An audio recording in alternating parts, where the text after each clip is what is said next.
All right. I'm gonna drop us in.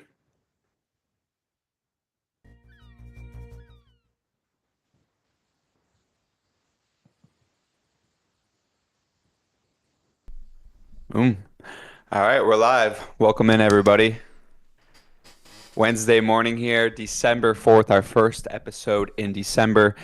If you guys didn't catch my memo on my Sunday conversation, I said this is only 30 more days, now only 26 days left in 2024. So if you guys aren't getting after it, this is the time to put the pedal to the metal and get ready for 2025. But we got a packed show for you guys today, the Gentleman's Code, episode 17.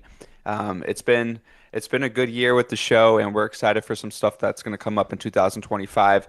I'm going to plug in the Taylor's Code. If you guys aren't in the community, aren't in the group, learning crypto plays, learning e-commerce, learning sales, learning anything you want to learn to become the ultimate professional. We have lots of different topics and lots of things we talk about. So if you guys aren't in there, link is in the description of our bios. So go check those out. But other than that, good morning, Priyama. What are we going to talk about today? What's going on, Bobby? Good morning. This is fucking. I love. We've talked about it a few times. I love doing this shit because, people think that work is work. I hate doing what I do, and I get that. There's most of society does do things that they hate to do, but this is work. This is business that I enjoy doing. I'd love to get on here. We get to have a conversation, talk about the things that are going on in the world, and then obviously educate the people that are inside of the organization, which is the ultimate goal: is bringing wealth and prosperity and developing the next generation, basically giving them things that are going to help them as opposed to continue to rot their brains through the TikTok and the live streamers and these influencers that don't do shit and don't teach them shit. So, it's gonna be a fantastic episode today. So, we gotta talk about, what we gotta talk about. Mister Joe Biden all of a sudden has become the most active sitting president of all time. As soon as Trumpino gets the dub on the election, all of a sudden Joe Biden woke up. He had a revelation. He's sending missiles to Ukraine. He's sending billions of dollars over here. He's trying to rebuild Africa. He's now pardoning. Yeah. That one was out of left field. Yeah, I Oh, didn't see that one coming. I did yeah. not see that one coming. Joe, where was this the last 4 years? Look at the action. And so, most recently, I'm sure as you guys have seen, Mr. Joe Biden gave a pardon to his son Hunter for the last 10 years of crimes that he's committed, after saying that nobody's above the law and after saying that he would not pardon his son of any crimes because nobody's above the law. But it seems that we've been lied to again, which is shocking to me. Oh, that's very surprising. He had a change of heart. He had a change of heart. He couldn't see Hunter go through it. It's his son. How could? And here's the thing. This is why it's funny. It's because, of course, everybody would have done the same thing. Okay, Hmm. I'm not. And people think it's, well, you're just beating him up just to beat him up. No, I would have pardoned my son too, of course. But I wouldn't have lied about it. I wouldn't have said nobody's above the law. I'm not going to pardon my son, even though I know he's committed crimes, which implicated myself as well. But I'm not going to pardon him, and then go ahead and pardon him. No, why are you going to lie about it? Of course you're going to Yeah. pardon him. And then the worst part about it was he said it once, like he said it in like a way that was just like, no, no one's above the law. I'm not going to pardon him. That was like 6 months ago. But then that White House press secretary, she like doubles down on it like every day. Like, no, no, he said he wouldn't. And so then it just makes her look even extra bad because she doubled down on what Biden said like one half time. He said like three-fourths confidently. And then they talked about it for months, like, nope, he's not going to do it. And then he does it anyway and just makes everybody look like fools. Right. But it's funny what you said in terms of him getting super active with 35 days left of the presidency. They must have a clock in his room or something. Like, all right, you only got 35 days, Joe. And now he finally wants to wake up and start, billion to Africa, another 60 bill to Ukraine. And it's just getting, it's getting crazy. Yeah, it's hilarious because again, you see no action, as opposed to things that have been detrimental to the country, and then all of a sudden again, Trumpino wins, and they're trying to print, they're trying to send money, they're trying to pay out all their friends, they're trying to get everybody out of trouble. It's just, yeah, it's goofy, and it's unfortunate because you see the people in our own government who are supposed to be progressing our country and supposed to be helping the American people, but all they're doing is just bickering and fighting between each other. So now they're being petty. Well, we lost the election, so let's go ahead and do a bunch of shit that obviously the American people don't want, but just to piss off Trump, just to put him in a position where he's gonna have to do a lot more fixing of things before he can get to his agenda as possible. They're gonna go ahead and do that, right? It's anybody who's in favor of what they did by sending missiles to Ukraine and have Ukraine start to launch missiles into Russia, which they did, and killed about 12 Russian soldiers on Russian soil. Whoever is pro that, I don't know who is pro that. Who would be pro that? And if you're out there, let me know, and let me know what your argument is for doing that and why that makes sense. Why we should be going towards a nuclear war as opposed to de-escalating a nuclear war. I'm curious to hear the argument for it, but that doesn't make any sense. Why would you do that now? Because Trump's getting into office. The thing is, it's even like with the Hunter Biden stuff, it's so much deeper than the surface level stuff you see on the news or the surface level stuff that we even know about. Because when you really look back on it, even just staying on the Hunter Biden topic, it's like when Joe Biden was vice president under Barack Obama, Hunter Biden, a felon in the United States, gun charges, drug possession, gets put on the board of directors of Burisma energy company in Ukraine. First of all, what is like I said, a felon in the United States goes over to Ukraine, which I don't understand how one he has any connections over there to get on the board of directors at an energy company. And then as soon as Joe Biden becomes president in January of 2021, what happens?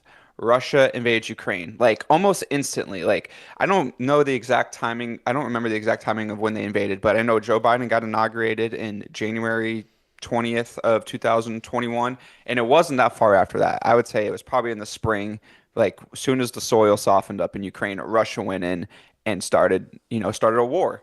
So why is that? Like it doesn't, people don't think about it in that level, but obviously it's for money, right? Russia seized an opportunity. They saw that Ukraine was getting taken over by CIA operatives and overthrew.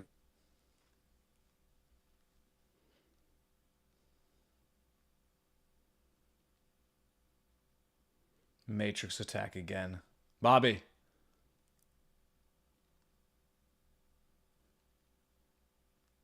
Interesting. We start talking about Hunter Biden's pardon and some conspiracy theories, and Zoom crashes again. Just so you guys know, the only reason we went live late is because Bobby was in the Zoom and then it crashed as soon as we started talking about Hunter Biden. Very interesting. It can't just be me. Oh, yeah, I see it on the live. I'm still fine. Wow, Bobby. I hope you're all right. Oh, yeah, he's gone. GG's. All right, ladies and gentlemen. Well, I'll continue the conversation then. So the point we were making about Hunter Biden and how he had gotten pardoned. So if I was Joe Biden, sure, I would have done the same thing. Okay, so the point that we were going to get to, the overarching topic, is the fact that nobody is... So it's not that nobody is above the law. It's that the people who are in power, people who are in control, are always going to do things that benefit them at the end of the day, okay? Because absolute power ultimately corrupts, right? Corrupts absolutely. And so you as an individual, you as a citizen of whatever country you're a part of, you got to understand that you can't be reliant upon your government to always do the right thing and to treat you in good faith, to always do what's in your best interest, because that's simply not the case. The people who are in charge are going to do what makes sense for the people that are in charge to a large degree. So your best avenue to go down, your best option as somebody who wants to be a gentleman, a sovereign individual, somebody that can travel the world, somebody that can have money, women, family, do all the things that you want to do, you have to be as independent from your local government as humanly possible. How do you do that?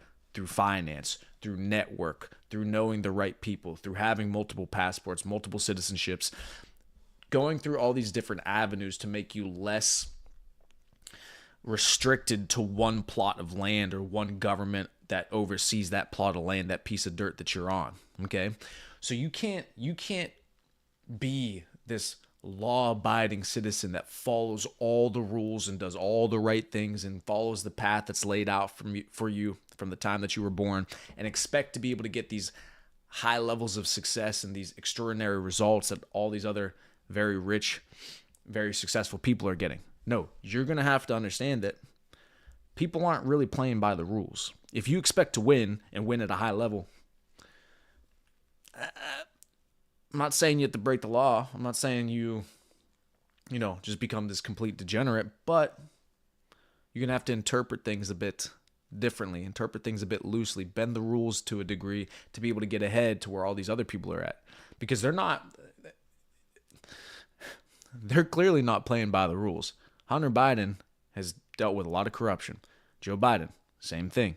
All these politicians get money from people, get bribes, are influenced by lobbyists. We know these things exist. So if these people are playing the game in a way that's not necessarily strictly by the rule book, strictly by the textbook, the way that they're supposed to be doing it, well, then how do you expect to get out of your situation by following the rules? It's not possible. So you got to get this notion out of your mind that the law-abiding citizen is going to be the person that wins. No, the law-abiding citizen, that middle-class individual, is the one who gets fucking destroyed the most. The working class in the United States is the one that gets destroyed the most because they get taxed the most. They get most of their money taken away from them, and that money gets taken away to do what? Pay for the people who have no money so that they can have government programs and live off the government, and then go to the rich so that they can go ahead and profit off of your taxes, go ahead and profit off of your misery, right? Your work hours. So a law-abiding middle-class citizen is not the most effective route to go. I can assure you of that. And now Bobby's back from the Matrix attack. Oh, we're back. I figured, listen, as soon as we start talking about the current administration and the things that they're doing. You know what it is? I remember I said my monitor shut off for some reason. I don't know what it is, but I think I got a faulty cord or something going on my faulty cord or Kamala. I think it's Kamala. Kamala infiltrated my hub here. I got no monitor. I got no Wi-Fi. No, I just think it's just a bad hub. It's just I'm gonna have to replace it because the internet keeps clicking off. We're actually on a three-way call with an FBI agent right now. That's why. Yeah. I know a few CIA guys. Yeah, they know a lot about me, what I got going on. So you're making a point about what were you talking about? Hunter Biden. Just how, over the past 10 years, especially like with the Hunter Biden pardon, there's a lot of underlying things that people maybe not are aware of what's going on with the energy stuff. And, you have Senator Lindsey Graham who went in front of Congress and testified. He's like, listen, Ukraine has minerals and they have all this natural resources that they don't want Russia to get, which is fair for one point, but like let Ukraine defend them. It's like, so I think there's a lot of underlying things that people aren't talking about when it just comes to Ukraine. They want to use the term democracy. And I'll have to send you, Joe Rogan did a podcast with this Mike Benz guy who is, I don't know if you watched it, it came out yesterday, but he is like a disinformation free speech guy who like investigates all this kind of stuff. And he says when politicians use that term democracy, what they really mean is what the institutions and the government agencies see as fit, like for what they want.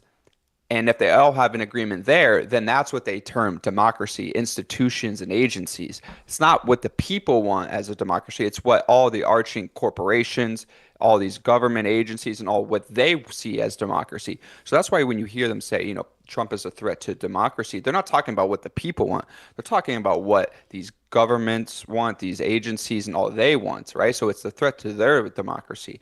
So that's a good podcast. And he touched on some of the Ukraine stuff as well. So yeah, I just think there's a lot going on that maybe, isn't out in the public. Right. And so the point I was making whenever you had been attacked by the Matrix was, so the point of this, right? So we're talking about the corruption. We're talking about the things that are going on in the world that we can't necessarily control on an individual level. And so how do you use that information and that knowledge to benefit your own life and improve your own life? So you just can't be a law-abiding, middle-class citizen and expect to be able to get out of the situation that you're in. Because now that you understand, and it's very obvious, and this is on both sides. This is in our country, Democrats or Republicans. This is in all other countries, whatever, with their political parties. The people in power are going to do what benefits the people in power. They're going to pardon their family whenever they're criminals. They're going to go ahead and get away with bribery. They're going to get away with fraud. They're going to get away with all these different things. Okay. So how can you benefit from this as a gentleman? What can you do with that knowledge? And you got to know that, okay, well, obviously you can't play the game by the same rules they've set out for everybody else in society. They put out this rule, this roadmap for you as an individual so that you can play your part in their system that's going to benefit them.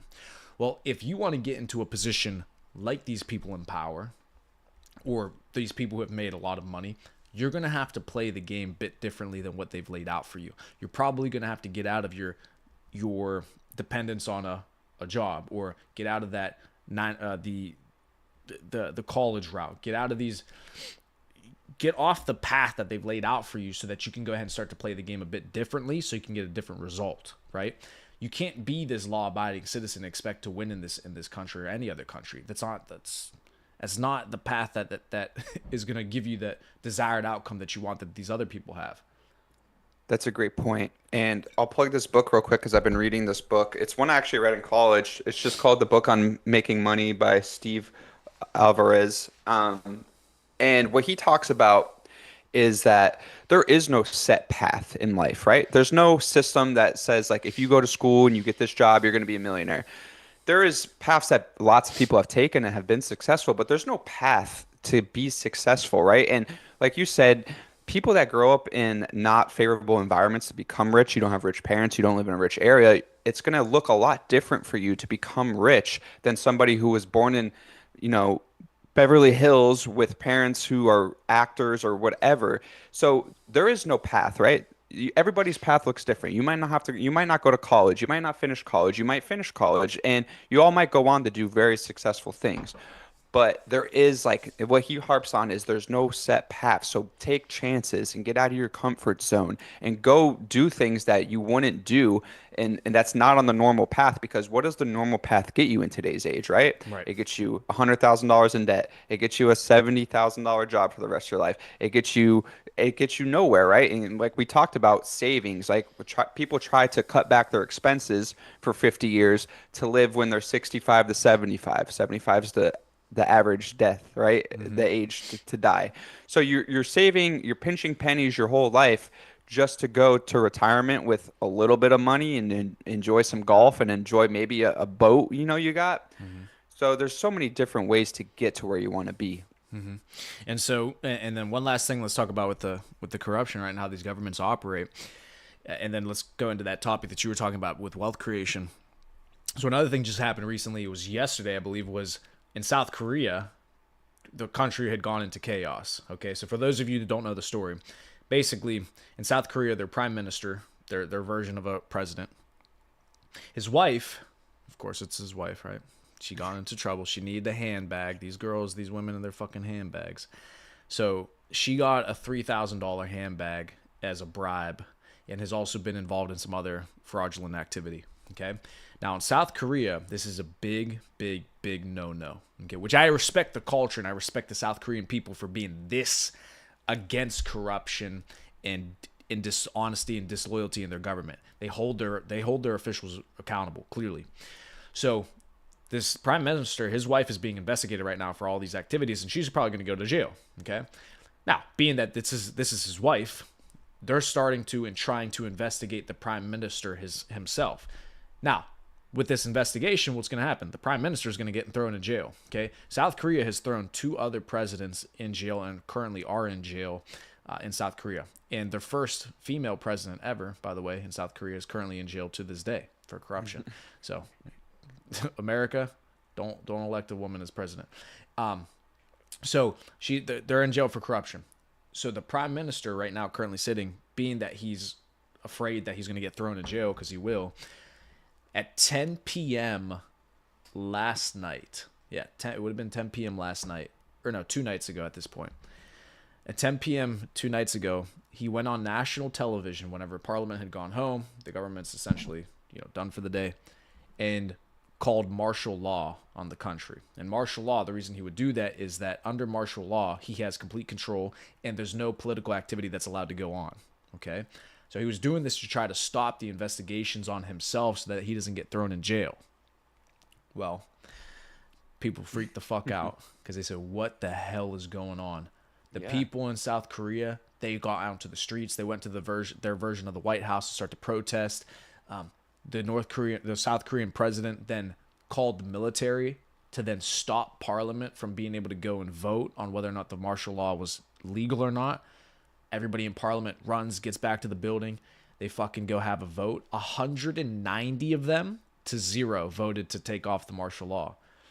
And then the military that was there to try to prevent Parliament from being able to vote then got convinced by Parliament that the martial law was unconstitutional, and then turned back on the president and said to the president, oh yeah, you can't do this. And then boom, now the country's going into fucking chaos, and now they're going to go ahead and impeach this guy and throw him into fucking jail. But it was nuts. Like, yeah, go ahead. Yeah, I was just gonna say, I don't think he really thought that through. It didn't sound like a foolproof plan on his part. He kind of seemed like he jumped the gun a little bit and try to make some maybe an executive order, push something while government, like you said, like the Congress or the Parliament couldn't get together to reject his bill. Maybe he had something drawn up, tried to get it into law, sign it, but that didn't work out for him at all. Yeah, he tried to do some fugazi. He tried to fucking Aikido his way out of the situation because he knew he was fucked. But the point is, right, this guy was trying to famoose the country. This guy was trying to make a play, make something happen so he could get out of trouble. Again, every government across the entire world is simply just people in a room saying words and writing things down on a piece of paper, deciding how the government runs. You guys can't look at a government and say, oh, this is the U.S. government, the South Korean government, the China. Listen, all it is fucking people just like you making decisions and saying things out into a room. The only people who really have control and really have power are the people with the most guns, the people with the most ability to have violence, the people who are willing to enforce that law with violence. Those are the people who are in charge. So again, you look at the prime minister, he's doing fraudulent activity, he's got corruption, his wife's doing this, that, and the third. Now, what's he willing to do to get out of trouble? Anything that he can possibly do. So you as an individual have to look at this game at the same way. You have to understand that these governments, these people are going to do whatever they want or they can to be able to get ahead in their lives and benefit their own lives. So what can you do to make yourself less reliant upon that government? And number two, be able to push your life forward and move up the ranks in terms of financial success and freedom so that you can benefit from the same lifestyles and the same privileges that these people have, right?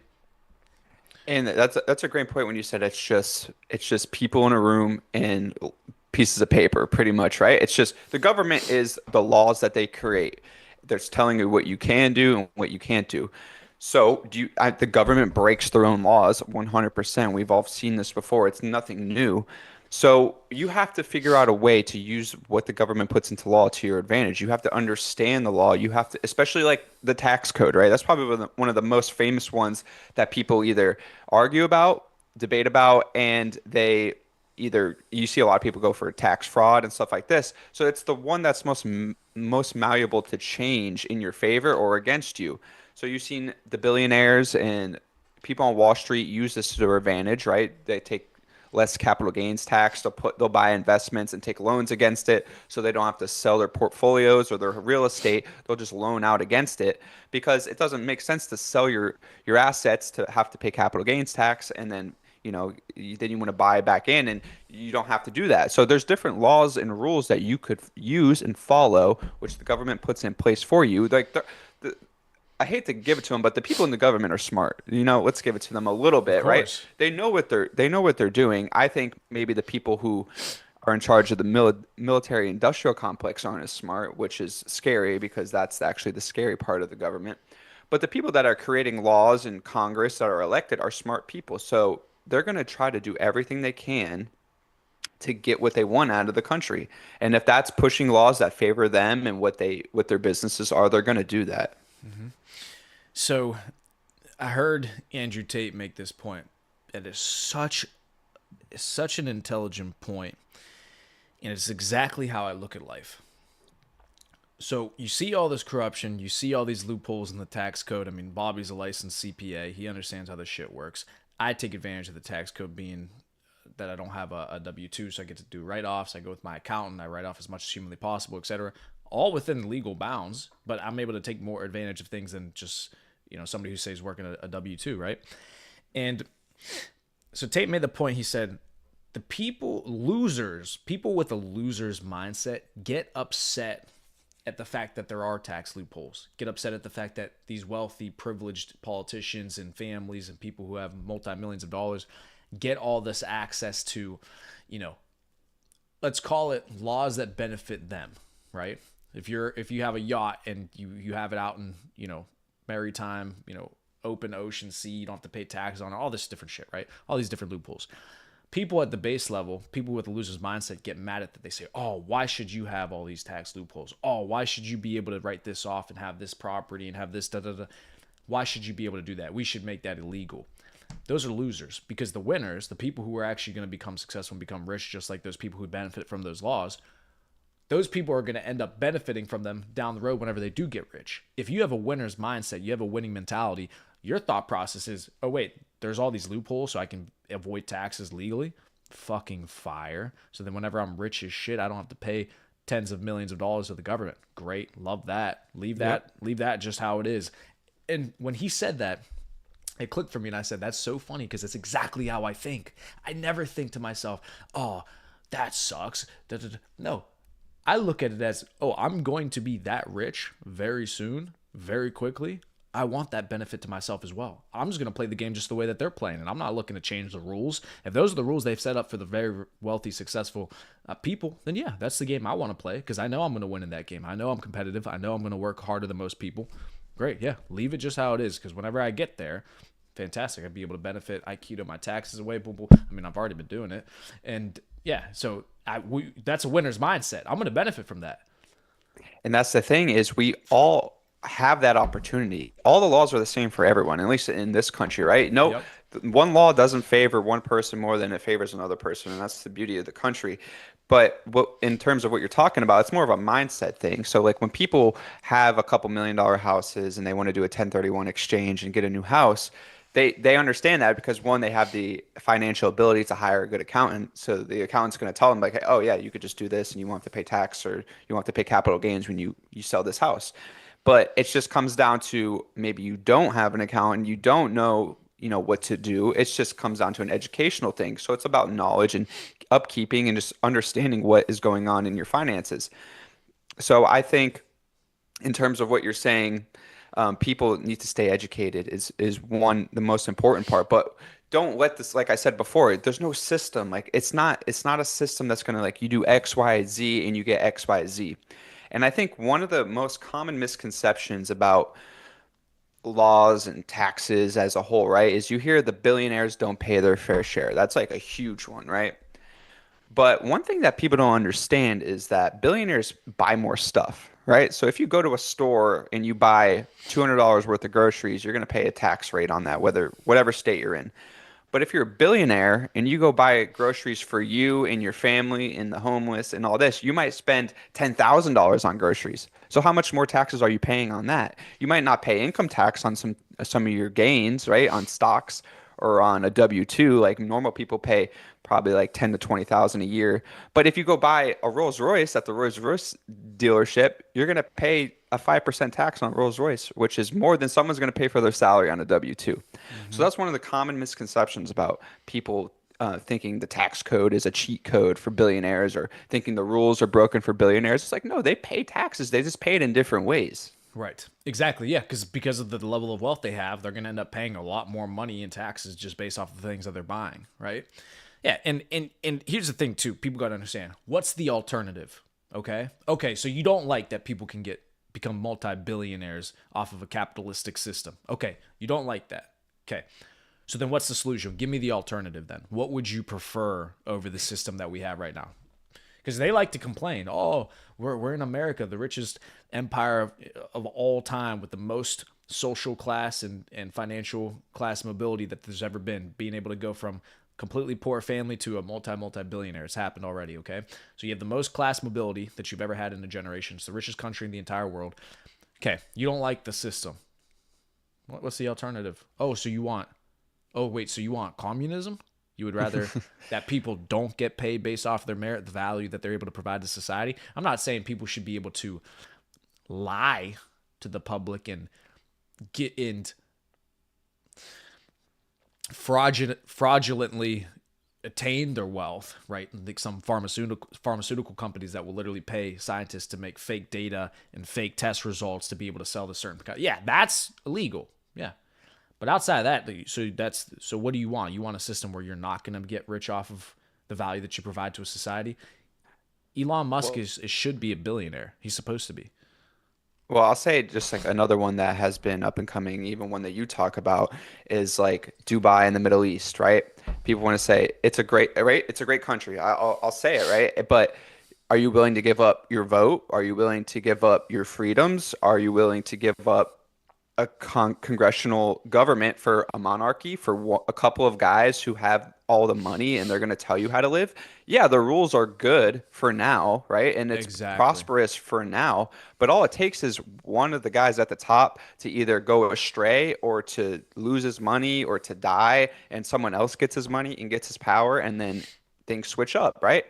So this system that we've built over the past 249 years now, I believe, is working as it should be for now. But the thing is, like, the laws can change. That's the beauty of it. Like, you vote people in that could change things, and that's hopefully what we're going to see with Trump and his administration over the next 4 years. The point you made with the monarchy is something that's important to think about as well. So the best system you could possibly be in when it's right is under a benevolent king, a good, strong, one singular leader. So the way that they have it right now in the middle in some of the countries in the Middle East, right? That's the best case scenario. But like you said, exactly. The problem with that is as soon as you lose that leader and you put somebody in place that is Yep. not competent as a leader, not benevolent, not for the progression of the nation itself and the people in the nation, then you get a dictatorship, then you get the worst government possible. And And, we've seen that throughout history. Like, history has taught us that very, very well. right. And the reason that a benevolent king's the best form of government in its peak is because there's no legislation, there's no process that everything needs to go through, therefore it's no longer congested. Yep. In Dubai, the reason it's so prosperous and things get done so quickly is because there's nobody he has to get permission from. If he says build that fucking building or give out this contract, that shit happens. And Yeah. it's quick. That's the best. But like you said, the problem is what happens when he dies. Well, who's the successor? Who's the next person in line? Are they going to be just like him? No. You saw in the Roman Empire, you had these emperors. You had Augustus, the first emperor of Rome, who was Yeah. the best emperor that they say that ever lived. Did all these fantastic things for Rome, and then you get somebody like Nero or somebody who's fucking insane, gets into that same position, and then he destroys society, right?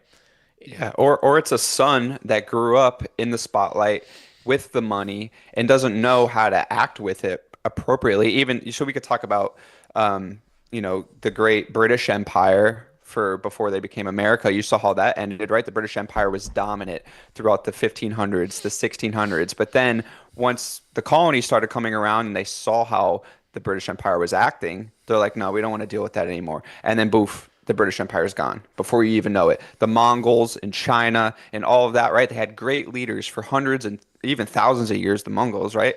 And eventually it all comes crashing down because people lose that power of how to make it successful. How about that gay boy Harris? What's his name? Harry. I called him Harry Harry. Sisson, No, yeah, who's he's a gay boy too.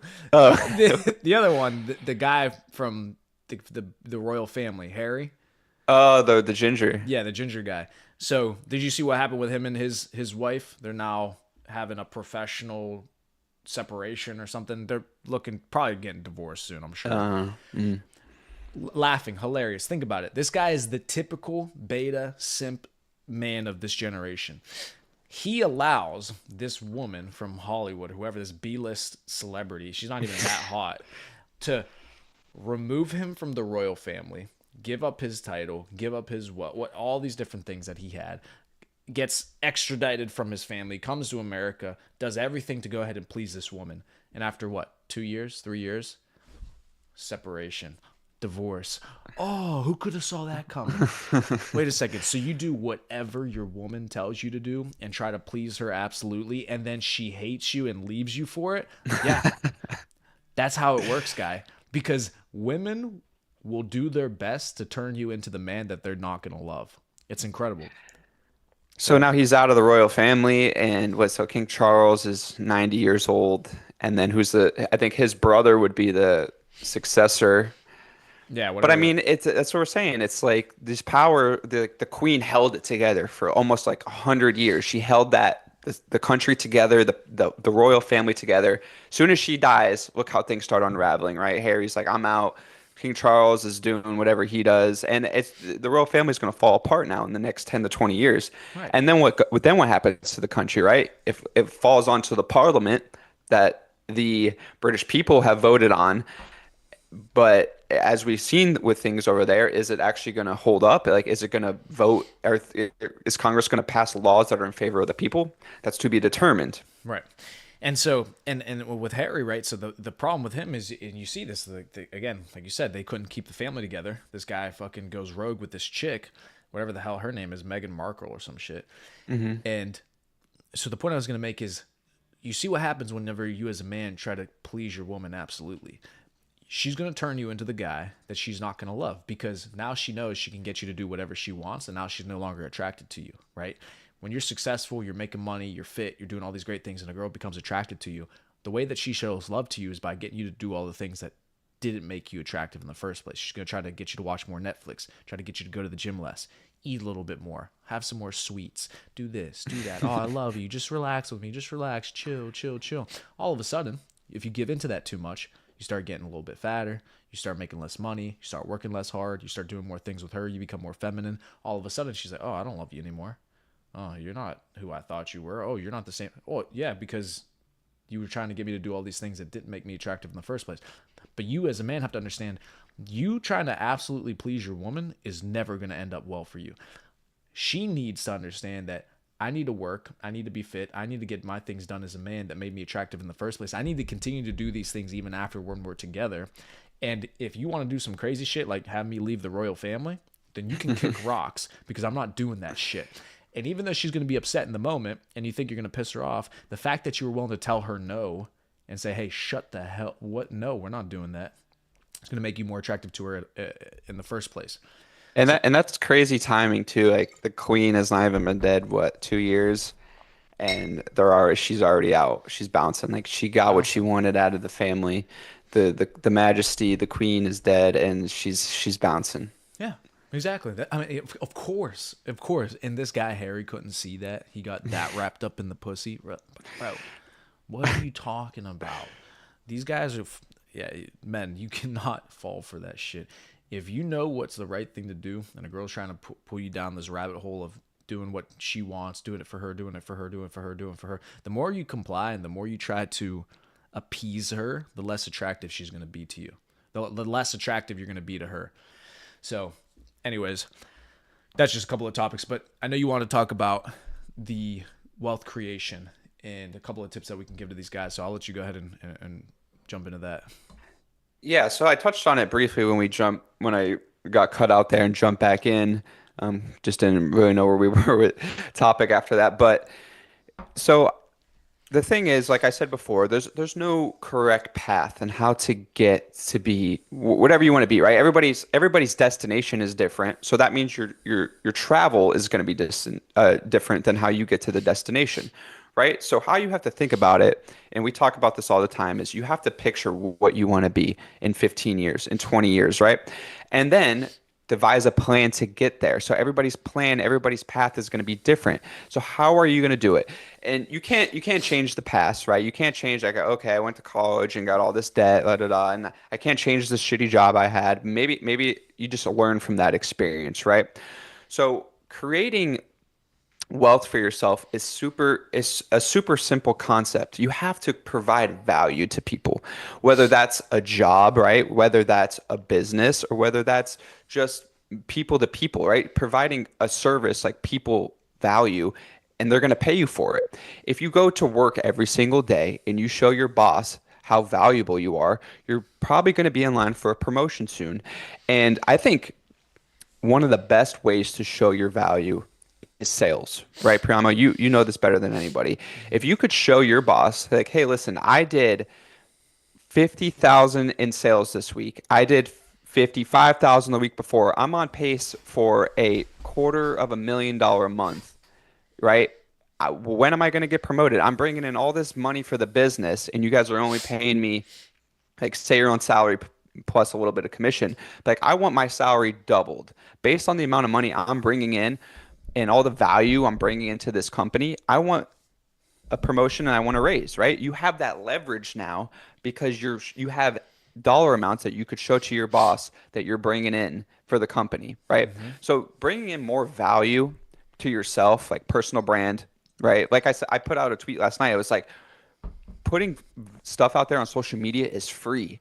All that's going to do is help your brand, help your image, give value. So in another year, when you want to create your own business and you have a following on a social media platform and you have a show that you do, like the Gentleman's Code, right?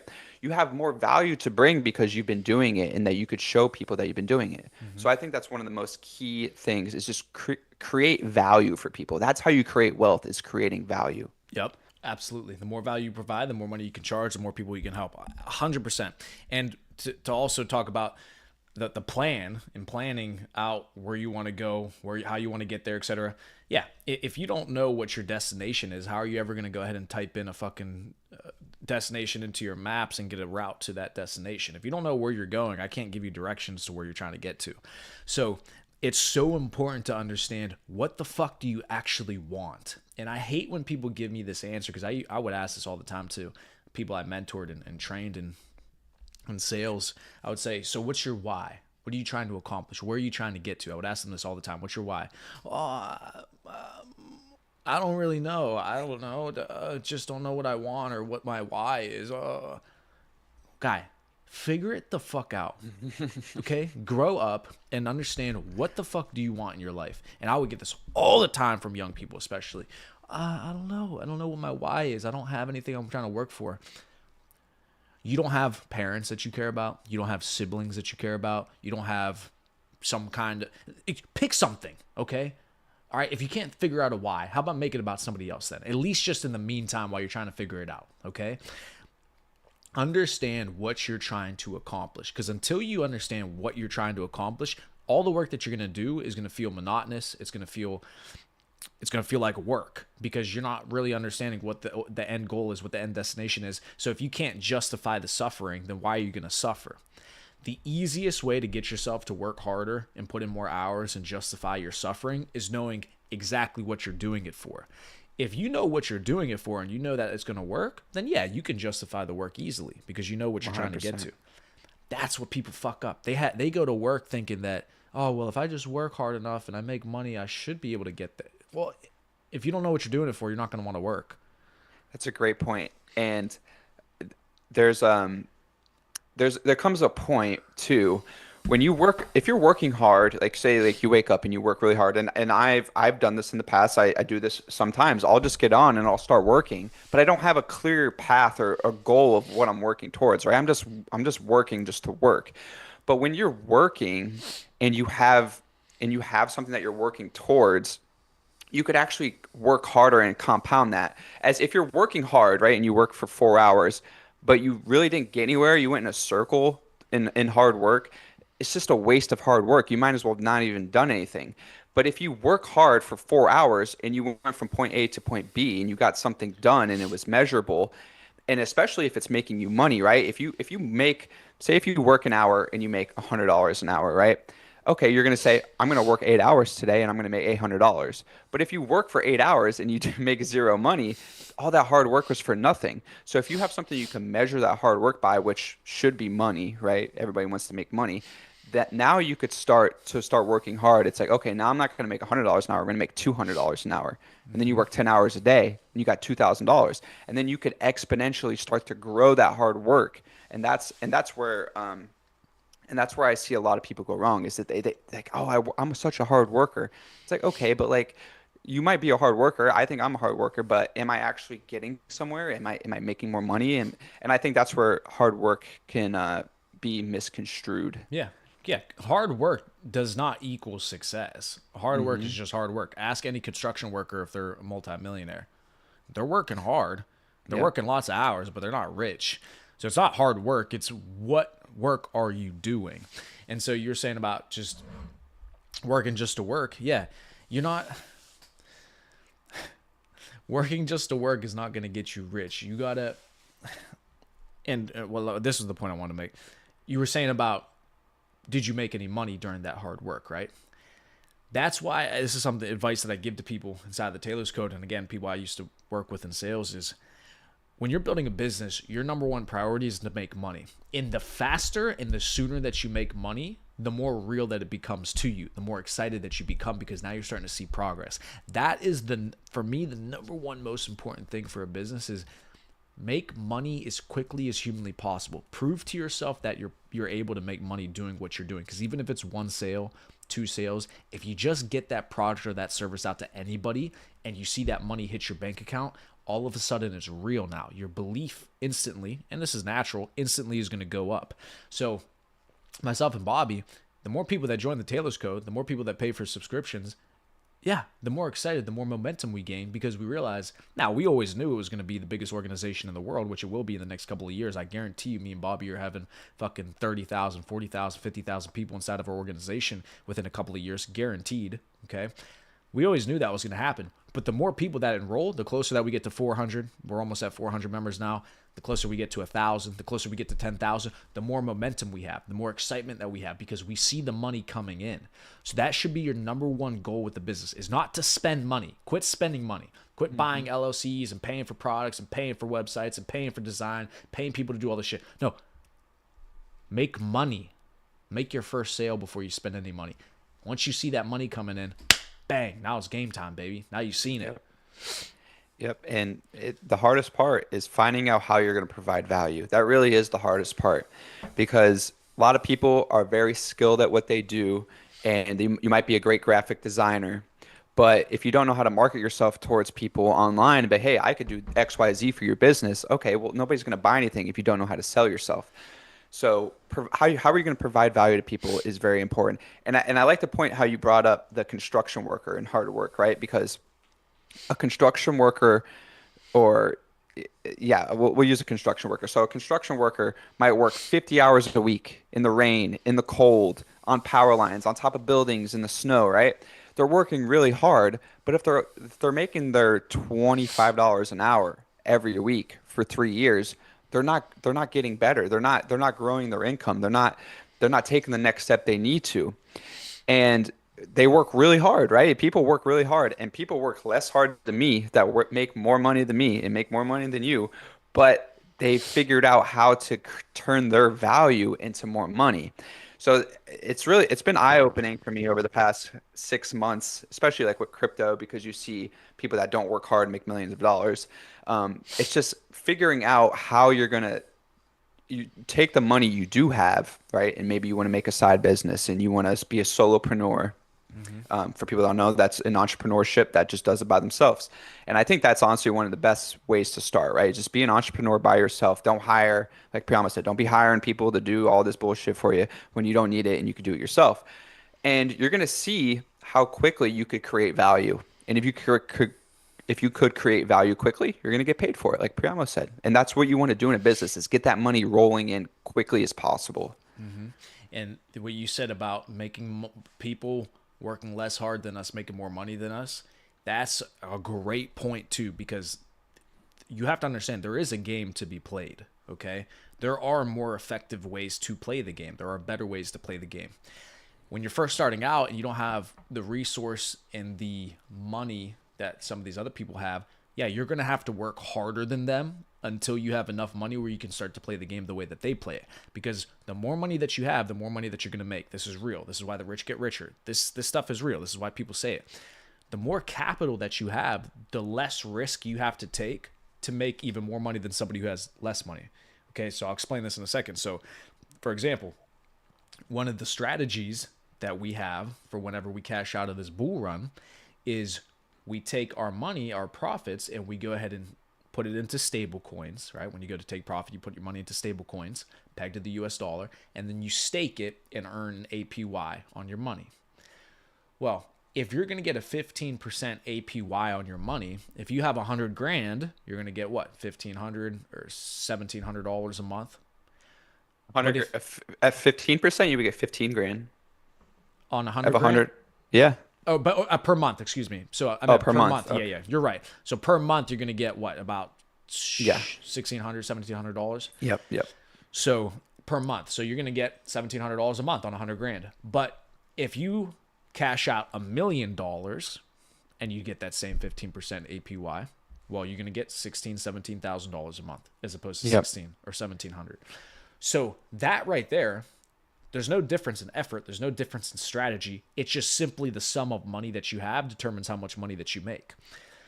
So this is the point, is these people who work less hard than you but make more money than you, it's because they've simply either been in the game longer or they figured something out that you haven't figured out, or they just have more capital than you. But the faster that you grow your income, the faster that you grow your money pile, the more money that you're going to start to make, because now you have access to things that other people don't have access to, simply just based off of how much capital that you have. So, Yeah. But that's the thing. You got to learn the game. You got to play the game. Okay. That's a great point, and it's tough because people want to get involved in crypto and stuff, and they might only have $1,000, right? If you make 10% on $1,000, it's only $100, right? So when you when you compare yourself to guys who have millions of dollars in the market, right? They have 100 million in the market. They make 10%. They made $10 million, right? They made more money than you'll ever make in your lifetime working a 9 to 5, but they didn't even do anything, right? They had a 10% stake on their $1 million or on their $100 million, and they made more money than you ever will. So they didn't work harder than you. They're just using the things, the financial systems in place to make more money. So for someone who doesn't have $100 million in an asset, right? You have to figure out how to, that's where it comes full circle, is provide value to make an income, to get this money pouring into your pocket. Then you could start putting it into these tools that are out there in the financial markets. Right. And that's the whole point of why we have the Taylor's Code. When you join the Taylor's Code, the number one thing we're going to ask you is, okay, what do you want to learn to build an income? And we'll get you an income. You want to learn sales? I'm one of the best salesmen in this entire fucking country. I'll teach you how to do sales. And when you get done through my mentorship, I'll place you into a sales organization and literally get you a career. I mean, better than even a university. Universities don't even promise you a job. Universities say, here, get a degree, and then, we'll send you to job fairs. We'll send you to career fairs, and, we'll help you make your resume, but we can't guarantee you're going to get a job. I'm literally sitting here telling you, if you work with me and you get inside the Taylor's Code and I teach you sales, when you're done training with me, I will literally put you into a position to make just as much money as I did, because it's the same industry I was in. So millions of dollars. He's not joking, guys. It is one of the best opportunities out there to make money is 100% is commission sales. He's 100% right. Yeah. Go ahead. Yeah, I was just gonna say, I mean, if you're somebody who doesn't have a path as of right now and you just want to learn entrepreneurship skills, it's the best way you could go.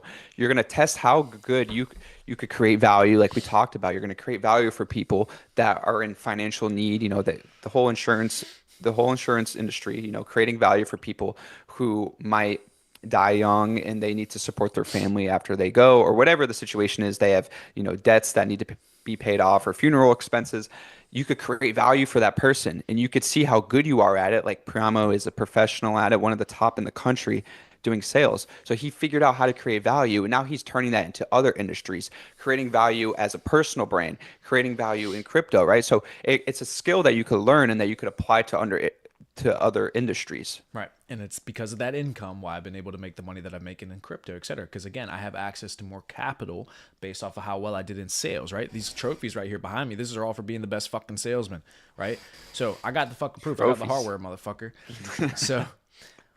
So sales, get with Bobby to open up e-commerce stores and develop products and build your stores out and start making an income from your stores. There you go. There's your income. Now you can invest into crypto. If you want to learn affiliate marketing through the organization, we'll teach you how to do that. You want to learn crypto itself and just make money through crypto. Great. We'll go ahead and teach you that as well. So get inside the Taylor's Code so you can build an income. Then you have money coming in. Then you have money to invest. then you could start to play the game the way that the people with money can play the game. Okay. But the baseline for everything is income, income, income. You need new money coming in the door. Okay. So I think that's a good place to pretty much start wrapping up. I mean, I agree. yeah, links in the description. Okay. Join the Taylor's Code. Once you're inside the Taylor's Code, inside of the classroom, we have the private crypto plays if you want to get access to our private group chat where we actually talk about what we're investing in, the moments that it's happening, the longs that we're putting in, the shorts we're putting in, the actual coins that we're trading, etc. Go to the classroom, join the private crypto plays once you're inside of the Taylor's Code.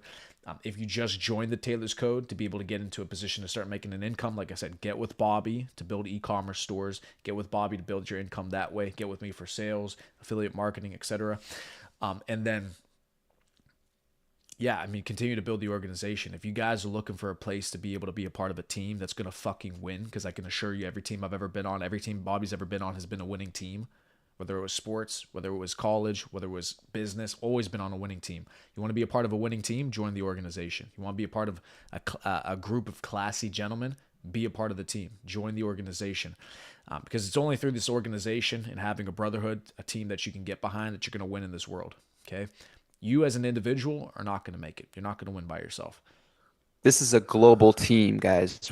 We got guys in every continent in the country besides Australia, I think. So Right. we'll have to get an Aussie on board, but yeah, we're global. We got guys working around the clock, 24/7 in the group chat, talking about all different stuff. So definitely join the group, get Yeah. into the private crypto plays. Beautiful. Outside of that was fantastic. I'm good to go, Bobby. You got anything Yeah, else for I'm the good to people? go. Nope, that's it. We'll see you next week. Beauty. All right, ladies and gentlemen. Next Wednesday at 8 a.m. Eastern time. I know you sleepy motherfuckers don't like getting online, but it'll be posted afterwards. All right, let me get the Mr. Producer. Do this. All right, boom. All right, Bobby.